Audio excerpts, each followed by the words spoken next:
दोस्तों नमस्कार। मेरा देश बदल रहा है।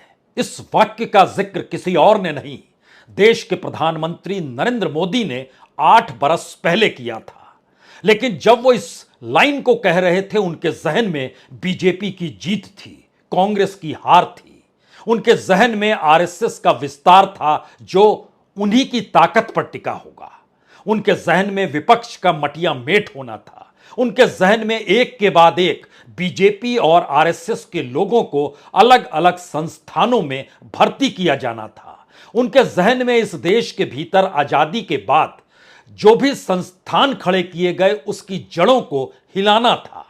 और कमोवेश कोई संस्थान इस देश के भीतर बचा नहीं जिसकी जड़ों पर इस सोच के साथ हमला नहीं हुआ कि दरअसल वहां पर वही लोग चलेंगे जो सत्ता के अनुकूल होंगे, आरएसएस से निकले हुए होंगे। क्या ऐसी परिस्थिति में 8 बरस के बाद जब इस वाक्य को दोहराया जाए कि मेरा देश बदल रहा है, तो क्या बीजेपी की राजनीतिक जमीन खत्म हो चली है? क्या आरएसएस की विचारधारा सिमट चुकी है? क्या नरेंद्र मोदी का ऑरा खत्म हो चला है? शायद इसके ठीक सामने कांग्रेस को खड़ा करना होगा, भारत जोड़ो यात्रा को खड़ा करना होगा और इस देश के भीतर की सामाजिक, आर्थिक और सांस्कृतिक स्थितियों को खड़ा करना होगा, जिससे मौजूदा राजनीतिक सत्ता के कोई सरोकार नहीं है। और उसके बाद यह सवाल होगा कि दरअसल कर्नाटक में कांग्रेस नहीं जीती, जनता जीती है। और जो जमीन बीजेपी ने आज से नहीं, 90 के दशक में येदियुरप्पा ने काम करते हुए बनाई, उस वक्त नरेंद्र मोदी को कोई नहीं जानता था। लेकिन येदियुरप्पा को उस वक्त लोग जानते थे और आरएसएस और बीजेपी के लोग उनके पीछे खड़े थे। आज की तारीख में वो अलग थलग है। मौजूदा वक्त में पहचान नरेंद्र मोदी की है। और ध्यान दीजिए, कर्नाटक के भीतर 36% का वोट बैंक जरूर बीजेपी के साथ रहा, जो पिछली बार भी 36.82% था, यानी 1% से कम हुआ। लेकिन हकीकत यह है कि जहां जहां बीजेपी की अपनी जमी थी, जहां पर उसका वोट बैंक था, वही गायब हो गया हर जगह और हर हिस्से में। और बीजेपी जहां लाभ की स्थिति में है, वह बेंगलोर शहर है और वह ओल्ड मैसूर का इलाका है, अन्यथा किसी भी जगह पर नहीं है। हम इसको विस्तृत तौर पर आपको जरूर बताएंगे, लेकिन दूसरी परिस्थिति समझिए। जिन 22 दिनों को 51 विधानसभा की सीटों के इर्द गिर्द राहुल गांधी ने अपनी यात्रा में समेटा, उसमें से 37 सीटों पर कांग्रेस को जीत मिल गई। उससे पहले सिर्फ उसके पास 18 सीटें थी, या कहें 17 सीटें थी। अगर चुनावी राजनीति के गुणा भाग में फंसिएगा तो आप चुनाव में फंस जाइएगा। मौजूदा वक्त में बात उसके आगे की है, क्योंकि यकीनी तौर पर देश ये बदल रहा है। इस देश के भीतर में बीते 9 बरस में जो भी पाठ पढ़ा गया, उसमें आप ध्यान दीजिए, 2 ही राज्य हैं और उन 2 राज्यों के 2 ही मॉडल हैं जो मौजूदा वक्त में बीजेपी नहीं बल्कि प्रधानमंत्री मोदी के साथ खड़े हैं या उनकी सोच के साथ खड़े हैं। वह 2 राज्य गुजरात और उत्तर प्रदेश हैं। लेकिन एक सवाल अब हर जहन में है, जब कर्नाटक में बजरंग बली नहीं चला, तो क्या 2024 में राम मंदिर चलेगा? या लोग समझ चुके हैं कि दरअसल यह एक फरेब है।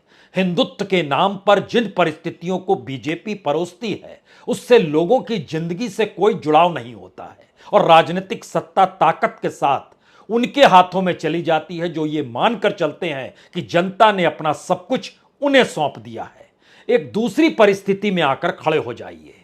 कर्नाटक के भीतर जो कुछ हुआ और जो परिणाम के तौर पर आया, और उससे पहले भारत जोड़ो यात्रा की जो पूरी परिस्थिति थी, उसमें राहुल गांधी और प्रियंका गांधी, और इस बात का जिक्र करने से किसी को कतराना नहीं चाहिए कि कांग्रेस किसी ऐसी पॉलिटिकल पार्टी के तौर पर नहीं है जो गांधी परिवार से हटकर भी हो सकती है। वो गांधी परिवार की नियति के साथ जुड़ी हुई है, यह एक सच है। दूसरा सच यह है कि प्रधानमंत्री मोदी की वाक पटुता जबरदस्त है। तीसरा सच यह है कि प्रियंका गांधी के शब्दों और संवाद के जरिए लोगों से जुड़ना कर्नाटक में नजर आया, और राहुल गांधी ने भारत जोड़ो यात्रा के दौरान जो आपस में संवाद बनाने की परिस्थितियां पैदा की, वह स्थिति किसी में नहीं है। लेकिन बात इससे भी साफ नहीं होती है। आपको कुछ कदम और आगे चलना होगा।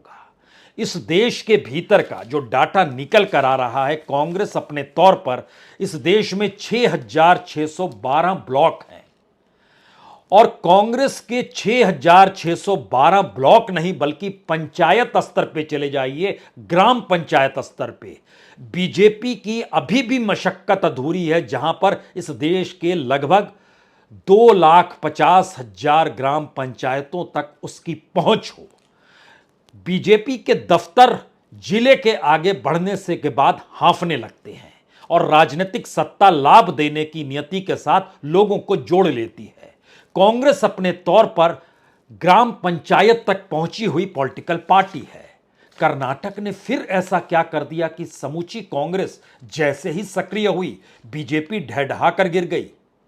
क्या ऐसी स्थिति इस देश के भीतर भी है, जहां पर कांग्रेस अगर अपने कैडर और अपने कार्यकर्ता के स्तर पर सक्रिय हो जाए तो बीजेपी के लिए मुश्किल हो जाएगी, क्योंकि बीजेपी के पास कोई राजनीतिक विचारधारा सत्ता से हटकर नहीं है और आरएसएस जो अपने लगभग 40 छोटे बड़े ऑर्गेनाइजेशन के जरिए चलती है, उसका कोई महत्व नहीं है, क्योंकि सबसे बड़े एजेंडे के तौर पर अगर संघ और बीजेपी को लेकर हिंदुत्व शब्द आता है तो वह राम मंदिर से जुड़ा है। और राम मंदिर शब्द और राम मंदिर आंदोलन का जैसे ही जिक्र होगा, दो ही संगठनों का जिक्र होगा, विश्व हिंदू परिषद और बजरंग दल।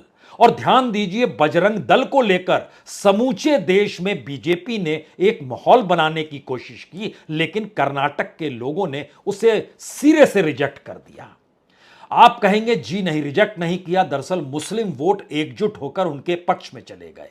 हमें लगता है पहला परीक्षण आज इसी बात को लेकर हो कि दरअसल राहुल गांधी की पदयात्रा, प्रियंका गांधी का संवाद, कांग्रेस के सरोकार की राजनीति और लोगों के भीतर मौजूदा वक्त की परिस्थितियों से जूझते और संघर्ष करते हुए जिंदगी की जद्दोजहद, इन तमाम चीजों को जब आप मिलाइएगा तब आप आइए एक एक हिस्से में। सिर्फ बीजेपी को दो ही जगह पर लाभ हुआ और उस लाभ की सबसे बड़ी वजह जेडीएस का ढहना था। और जेडीएस ढही क्यों? क्योंकि मुस्लिम आरक्षण का जिक्र लेकर आएंगे, कांग्रेस ने कह दिया, और दूसरी तरफ बजरंग दल पर बैन लगाएंगे, इसका जिक्र कांग्रेस ने कर दिया। तो एक झटके में मुस्लिम वोट बैंक जो पूरा था वह पूरी तरीके से कांग्रेस के साथ आकर खड़ा हो गया और जेडीएस ढहने लगी। जेडीएस दो जगहों पर सबसे ज्यादा प्रभावी, एक ओल्ड मैसूर और दूसरा बेंगलुरु में। बेंगलुरु में और ओल्ड मैसूर के अलावे किसी भी जगह पर बीजेपी को लाभ नहीं हुआ, लेकिन कांग्रेस को लाभ हुआ। तो क्या राजनीतिक जमीन जो कर्नाटक के भीतर आरएसएस और बीजेपी ने बनाई, जो कभी शेट्टार ने बनाई, कभी येदियुरप्पा ने बनाई, वो सारी चीजें धराशायी हो गई। और मोदी की राजनीति जिस स्टाइल में चल रही है इस देश के भीतर में, उसमें कॉरपोरेट का हिस्सा, उसमें पूंजी होने की जिक्र और उसमें अपनी रईसी को बताते हुए सत्ता के संस्थानों को और इस देश के सरकारी संस्थानों को अपने अनुकूल करना ही सबसे बड़ा हथियार है। तो क्या इस दौर में वह चीजें ध्वस्त हो रही है? उस पर भी आते हैं, लेकिन पहले यह समझिए कि ओल्ड मैसूर में बीजेपी को लाभ हुआ, 2.8% वोट का लाभ हुआ, कांग्रेस को 6.9% का लाभ हुआ। यह वोट कहां से निकला? जेडीएस से निकला, क्योंकि बीजेपी पिछली बार 21% थी, वो बढ़कर 23.8% हो गई ओल्ड मैसूर में, और कांग्रेस 35% था जो बढ़कर लगभग 42% पहुंच गई। बेंगलोर में भी बीजेपी को लाभ हुआ। शहरी इलाका, प्रधानमंत्री मोदी का वहां पर पैदल चलना, वहां पर गाड़ी पर घूमना, यानी 36 किलोमीटर को जो पदयात्रा उन्होंने अपने सलीके से गाड़ी पर बैठ के की, उसने कमाल दिखाया और लाभ जो है 5.3% का लाभ हुआ, सबसे ज्यादा लाभ। लेकिन बेंगलोर बीजेपी की जमीन नहीं थी इससे पहले, इस बार वह 5.3% बढ़ा तो 41.1% से बढ़कर बीजेपी का वोट शेयर जो था वो 46.4% पे आ गया बेंगलोर में। और कांग्रेस सिर्फ 1% बढ़ पाई, 39.8 से वो बढ़कर 40.9% तक हो पाई। अब आइए असल खेल। जहां पर आरएसएस ने काम किया, जहां पर बीजेपी ने काम किया, और वह जमीन उखड़ गई, जबकि प्रधानमंत्री मोदी ने हर जगह तीन स्थितियों को सामने रखने की कोशिश की। एक तरफ डेवलपमेंट था यानी पैसा था, दूसरी तरफ हिंदुत्व का मॉडल था यानी आरएसएस की सोच थी, और तीसरी तरफ उनके खुद को अपने चकाचौंध के साथ दिखाना था कि मुझसे बड़ा कोई नहीं, यह भी था। ये तीनों स्थितियां धराशायी कैसे होती हैं सेंट्रल कर्नाटक में? बीजेपी का वोट 4.9% नीचे हो जाता है, यानी 40.4 से नीचे आ जाता है 35.5 पर। कोस्टल में, जो उसका इलाका माना जाता है, वहां पर -3.1%, यानी 3.1% नीचे चले जाते हैं। पहले 51.6% था, जो घटकर 48.5% हो जाता है। हैदराबाद कर्नाटक 3.5% नीचे चले जाते हैं, कल तक 39.3% थे, इस चुनाव में 35.8% हो जाते हैं। मुंबई कर्नाटक 2.8% नीचे चला जाता है, यानी 44.3% से घटकर 41.5% पे आ जाते हैं। यह एक पहला मिजाज है कि BJP central Karnataka, coastal, Hyderabad Karnataka और मुंबई कर्नाटक में नीचे चली गई। और बढ़ी कहां? बेंगलोर और ओल्ड मैसूर में। बढ़ी क्यों? क्योंकि जेडीएस कोलैप्स कर गई। यहां से एक और मैसेज निकलता है, जेडीएस कोलैप्स करती है तो क्या इस देश के लिए मैसेज है कि अब इस देश के वोटरों ने तय कर लिया है कि वह छोटी पार्टियों के साथ बीजेपी अगर टकराती है तो उनको महत्व नहीं देंगे, बल्कि नेशनल पार्टी को या बड़ी पार्टी को या जीतती हुई पार्टी के साथ खड़े होंगे? क्या यह मैसेज है? अगर यह मैसेज है तो इस दौर में विपक्ष की एकजुटता कांग्रेस की अगुवाई में हो सकता है आने वाले वक्त में आपको दिखाई दे, क्योंकि जो सामाजिक और सांस्कृतिक तौर पर सक्रियता और जागरूकता इस भारत जोड़ो यात्रा के दौरान जो केरल से कश्मीर तक नजर आई, उसका अगला हिस्सा यह है कि अगर यह पदयात्रा पश्चिम से पूरब की दिशा में प्लानिंग के साथ बढ़ेगी तब क्या होगा। और इससे पहले राहुल गांधी थे और कर्नाटक में राहुल और प्रियंका जब दोनों नजर आए तो अगला मैसेज यह है कि अगर दोनों एक साथ इन परिस्थितियों को राजनीतिक तौर पर टारगेट लेंगे 2024 के प्लान के इर्द गिर्द, तो फिर बीजेपी कैसे टिकेगी। और कांग्रेस का प्लान जो कहता है वो जरा इससे समझ लीजिए कि राहुल गांधी ने 10 दिनों में 27 रैलियां की और 5 रोड शो किए। प्रियंका गांधी ने 9 दिनों में 22 रैलियां की और 4 रोड शो किए, जबकि प्रधानमंत्री मोदी ने 11 दिनों में 19 रैली की और 9 रोड शो किए। अमित शाह ने भी 16 रैलियां की और 15 रोड शो किए। लेकिन दोनों के बीच, यानी बीजेपी और कांग्रेस के बीच सफलता का जो आकलन है वो लगभग 25% का असर डालता है, यानी कांग्रेस के पक्ष में इन रैलियों और रोड शो से 25% शिफ्ट हो गया। पहला मैसेज क्या है? यानी जिस औरे को लेकर चल रहे थे, जो संवाद बना रहे थे, वो कर्नाटक में फेल हो गया, या कर्नाटक के लोगों ने फेल कर दिया, क्योंकि कमोवेश हर उस राजनीतिक जमीन से लोग निकल कर आए जो कल तक बीजेपी की थी। ऐसा मसला है कि दरअसल उत्तर प्रदेश और गुजरात के भीतर अगर बीजेपी समूची सीटें जीत जाती है, मान लीजिए इस दृष्टि से सोचिए, तो भी तो उसके पास 105 सीट होगी। और इस देश के भीतर में अगर इन 2 राज्यों से 105 सीट जीत जाती है तो कहा यही जाएगा कि दरअसल जो 543 सीटें हैं उसमें से बीजेपी देखिए 20 से 22% तो उसी के हिस्से में आ गया, लेकिन सिर्फ 2 राज्य में। तो जो प्रयोग कंसंट्रेट होता चला गया जमीन पर राजनीतिक तौर पर, वही प्रयोग कंसंट्रेशन होता चला गया प्रधानमंत्री मोदी के इर्द गिर्द, बीजेपी और आरएसएस का भी सिमटता चला गया। और दूसरी तरफ कांग्रेस ने अपनी राजनीति का जो विस्तार किया, उसमें पदयात्रा चाहे अनचाहे लोगों के भीतर जो संवाद बनाकर चली गई, अब उसका असर अगर कर्नाटक चुनाव में दिखाई दिया है और आने वाले वक्त में अगर मध्य प्रदेश में भी दिखाई देगा, तो जरा इस परिस्थिति से गुजरने की कोशिश कीजिए। अगर पदयात्रा उत्तर प्रदेश के बीच से निकलते हुए बिहार, बंगाल, असम से आगे बढ़ते हुए चली जाए तो यह कैसा असर होगा। तो क्या राहुल और प्रियंका के प्लान के बीच में 2024 से पहले एक ऐसी यात्रा और एक ऐसा संवाद और एक ऐसा सरोकार है जिससे बहुत पहले पीछा छुड़ा चुकी है बीजेपी। ऐसा नहीं है बीजेपी पहले संवाद और सरोकार नहीं बनाती थी, लेकिन धीरे धीरे वह एक पिरामिड की तरह और उसके शीर्ष पर बैठे हुए देश के प्रधानमंत्री नरेंद्र मोदी सबसे बड़े संघ के प्रचारक हो गए, बीजेपी के सबसे बड़े नेता हो गए, वैचारिक तौर पर सब विचारधारा को पालने पोसने वाले सबसे बड़े शख्स हो गए। तो उन्हीं के इर्द गिर्द पूरा जो ताना बाना बुना गया, तो उनकी जीत और हार एक झटके में बीजेपी को ध्वस्त करती है, आरएसएस का खात्मा करती है। और यही वो सवाल है जो पहली बार विपक्ष के लिए आसान हो गया है, या कर्नाटक ने सुगम रास्ता सुल दिखा दिया है कि अगर विपक्ष निशाने पर किसे लेगा। कल तक इस बात का जिक्र होता था कि नरेंद्र मोदी का जिक्र मत कीजिए, निशाने पर उन्हें मत लीजिए, क्योंकि जैसे ही आप निशाने पर उन्हें लेंगे उनकी लोकप्रियता सामने आकर खड़ी हो जाएगी, आप ढह के गिर जाएंगे। अब खेल उलट गया, निशाने पर उन्हीं को लीजिए और बीजेपी ढह जाएगी। निशाने और टारगेट पे उन्हें ही लाइए, आरएसएस का कोई महत्व नहीं बचेगा। और उनके तमाम जो स्वयंसेवक हैं उनके भीतर यह सवाल है कि दरअसल कल तक जिस सरोकार और सांस्कृतिक महत्ता का जिक्र हिंदुत्व के आश्रय करते थे, अब तो वह भी काफूर हो गया।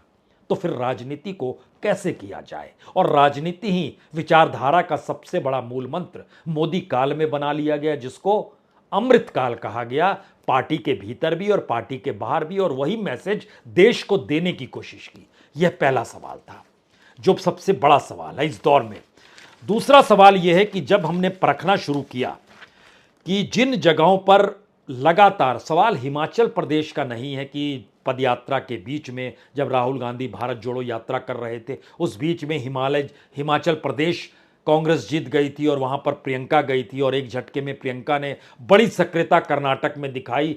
संवाद उसके भीतर का यह है कि पहली बार अब कांग्रेस की अपनी प्लानिंग में उसको समझ में आया है कि किस तरीके से इस देश के अलग अलग जगहों पर, यानी 764 जिले अगर हैं तो 764 जिलों में आपको कांग्रेस का दफ्तर मिल जाएगा, लेकिन बीजेपी का दफ्तर नहीं मिलेगा। वो अभी बनने की प्रक्रिया में है। इस देश के भीतर में अगर 6612 ब्लॉक हैं, वहां पर आपको कांग्रेस का कोई ना कोई कमरा दिखाई दे जाएगा। तो इसका मतलब है 2 लोग तो होंगे जो काम कर सके। और राजनीतिक सक्रियता बनाने के लिए अगर शीर्ष नेतृत्व इस दिशा में जा रहा है जहां पर उसको सिर्फ और सिर्फ संघर्ष दिखाई दे रहा है और अपने संघर्ष के जरिए सरोकार बनाने और पूरा का पूरा कांग्रेसी कार्यकर्ता का कैडर एक झटके में सक्रिय हो जाता है और राजनीति को बदलने की दिशा में नहीं बल्कि सिर्फ मैसेज कन्वे करता है, और जनता अपने आप को मान लेती है कि दरअसल वही चुनाव में कूद गई है। कर्नाटक का माहौल कुछ ऐसा ही था। इसीलिए जो हैदराबाद कर्नाटक का इलाका है और जो मुंबई कर्नाटक का इलाका है, इन जगहों पर, तटीय कर्नाटक में भी बड़ी मशक्कत की गई है बीजेपी के जरिए, लेकिन आज की तारीख में वहां बीजेपी का नाम लेवा आपको कोई नहीं मिलेगा। क्यों नहीं मिलेगा? जबकि लंबा वक्त गुजारा गया, क्योंकि दफ्तर बंद होते चले गए आरएसएस के तमाम संगठनों के भीतर में किसी व्यक्ति की कोई महत्ता नहीं बची। बीजेपी के लेवल पर भी जो कार्यकर्ता जिले स्तर पर भी काम करता था, उसकी महत्ता भी गायब होने लगी और सब कोई अपने ऊपर देखने लगा। और ऊपर देखने के लिए राजनीतिक सक्रियता चुनावी जीत या चुनावी टिकट पाने की दिशा में बढ़ती चली गई। यानी वो ऑर्गेनाइजेशन एक झटके में है जरूर, लेकिन कोलैप्स कर गया वैचारिक तौर पर, क्योंकि विचार चुनाव जीतना बना दिया गया। तो जब विचारधारा चुनाव जीतने की होगी तो चुनाव हारते ही एक झटके में वह पूरी स्थिति डामाडोल हो जाएगी, क्योंकि पार्टियां और संगठन तो विचारधारा के आश्रय चलती है, उनको ऊर्जा वहीं से मिलती है। और यह स्थिति भारत के भीतर पहली बार बीजेपी को लेकर पैदा हुई है। यह राजनीति जनता पार्टी को लेकर जब मोरारजी भाई की सरकार हुआ करती थी, उसके बाद जब एक झटके में जनता पार्टी के भीतर जब राजनीतिक टकराव होने लगा, एक तरफ मोरारजी देसाई थे, फिर जगजीवन राम थे, फिर चौधरी चरण सिंह थे, यह सारे टकराव के बाद इंदिरा गांधी की जब वापसी हुई तो उसमें एक बड़ा सवाल यह था कि अब इस जनता पार्टी का क्या किया जाए। और उसमें दोहरी सदस्यता, यूं ही जनसंघ के भीतर सवाल उठने लगे, आरएसएस के भीतर सवाल उठने लगे, सब अपनी अपनी धारा को लेकर अलग अलग दिशा में चलते चले गए।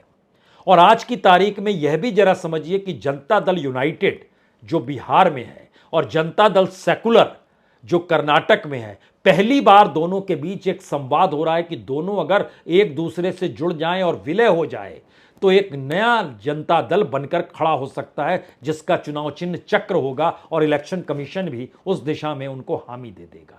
यानी राजनीतिक तौर पर भारत के भीतर का ट्रांसफॉर्मेशन, कांग्रेस बीजेपी और इससे हटकर अगर वामपंथियों का जिक्र आप शुरू करें तो वामपंथियों की समूची राजनीति को नए तेवर और नए क्लेवर के साथ कांग्रेस ने अपना लिया।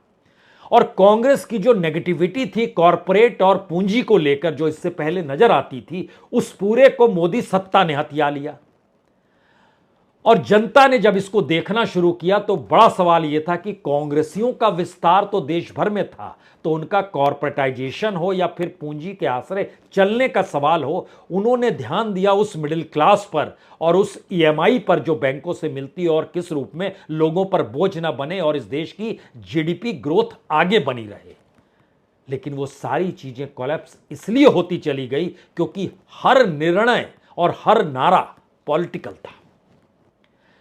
तो पॉलिटिकल तौर पे जब जिंदगी जीने के तौर तरीके 7 RCR से निकले और 6A कृष्ण मेनन मार्ग, यानी एक तरफ ध्यान दीजिए तो कृष्ण मेनन मार्ग जहां पर अमित शाह रहते हैं घर का नंबर है 6 और प्रधानमंत्री जहां रहते हैं उस घर का नंबर है 7, दोनों 13 हैं और 13 तारीख को यही हो गया। लौट चलिएगा तो इसका भी एक संयोग है कि 13 मई 2004 शाइनिंग इंडिया अटल बिहारी वाजपेयी की 13 मई 2004 में ही सरकार गिरी थी और 13 मई 2023 में ही मैसेज इस देश के भीतर निकल कर आया कि सब कुछ राजनीति नहीं हो सकती है, सब कुछ सत्ता नहीं हो सकता है और इस देश के संस्थानों की जड़ों को हिलाकर रख देना यह भी शायद राजनीतिक सत्ता की पहचान के साथ जुड़ गया। इसीलिए इस देश के भीतर जो भी मुद्दे बने वो शायद उस लोकतंत्र का हिस्सा थे जिस लोकतंत्र को लेकर इस देश ने आजादी के बाद से चलना सीखा। और अब 2024 का प्लान जो कांग्रेस के भीतर से निकल रहा है, बहुत धीरे धीरे ताना बाना बुना जा रहा है, उसके भीतर दरअसल यही वो सारे मुद्दे हैं जो संवाद और सरोकार से जुड़े हैं, जो इस देश की न्यूनतम जरूरतों से जुड़े हैं, जो पहली बार इस देश के भीतर बीजेपी की राजनीतिक सत्ता और मोदी के काम करने के तौर तरीकों से जुड़े हैं, जो पहली बार आरएसएस की विचारधारा जो हिंदुत्व को लेकर भी कितनी खोखली और पोपली है उससे भी जुड़े हैं। और ये संवाद के तौर तरीके भारत जोड़ो यात्रा के बाद जब पार्ट 2 के हिस्से में निकलना शुरू होंगे तो राजनीतिक और सियासी तौर पर मुश्किल हालात शायद इस देश के भीतर में उन छत्रपों का भी होगा जो मंडल से निकले हुए हैं, क्योंकि मंडल को भी अपने तौर पर बीजेपी ने अपनाना चाहा, जहां जातिगत तौर पर वोटों का ध्रुवीकरण हो। कमंडल तो उसके हाथ में था ही। संयोग से दोनों परिस्थितियों के बीच इस देश में एक परिवर्तन है, राजनीतिक परिवर्तन है, और उस राजनीतिक परिवर्तन के लिए सामने कांग्रेस हो या कोई दूसरा हो, जनता तैयार हो रही है। और जनता को तैयार होने के लिए एक संवाद 2024 से बनाना जरूरी है। यह मंथन कांग्रेस के भीतर शुरू हो चला है। और आखिर का सबसे बड़ा सवाल यही है कि जिस रास्ते इस देश की राजनीति को समझते हुए जनता निकल पड़ी है, तो उसकी उन बंद सांसों को और सांस लेकर राहत महसूस करने से हटकर उन परिस्थितियों को समझिए जहां वो खामोशी से उन हालातों को देख रही है कि क्या कुछ बीते 9 बरस में जिंदगी के कितने बड़े हिस्से को कहां पर लगा दिया गया। और शायद यही परिस्थिति बीजेपी के साथ जुड़े लोगों की भी है, संस्थानों की भी है, नौकरशाही की भी है। मुश्किल हालात उनके सामने भी खड़े होंगे, सिर्फ इंतजार कीजिए। बहुत बहुत शुक्रिया, बहुत बहुत शुक्रिया।